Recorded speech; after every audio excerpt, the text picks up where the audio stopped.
அந்த முன்னாள் அமைச்சர் செந்தில் பாலாஜி, அவரை பத்தி தானே விஜய் பாடுறாரு. பாட்டிலுக்கு 10 ரூபான்னு பாடும் பொழுதுதானே செருப்பு வீசுறாங்க.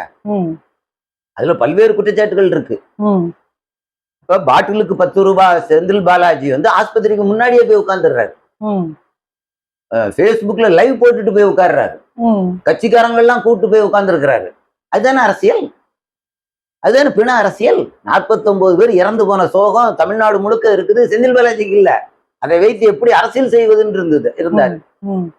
அடுத்த நாள் காலையில் புறப்பட்டு செல்வதாக சொன்ன முதல்வர் மு.க. ஸ்டாலின் அவர்கள் நள்ளிரவிலேயே போகிறார். அதுதானே அரசியல் செய்வது, அதுதானே பிண அரசியல். துபாய்க்கு இது வாடகை விமானம், சொந்தமா தனியார் விமானத்திலே போய் குடும்பத்தோடு போய் அங்கே வந்து ஏதோ செய்து கொண்டிருந்த துணை முதல்வர் வேக வேகமா வந்து அனுதாபம் தெரிவித்தாராம். தெரிவித்துட்டு வேக வேகமாக துபாய் சென்று விட்டாராம். இதுக்கு பேரு தானே பிண அரசியல். இதுதான் பிண அரசியல்.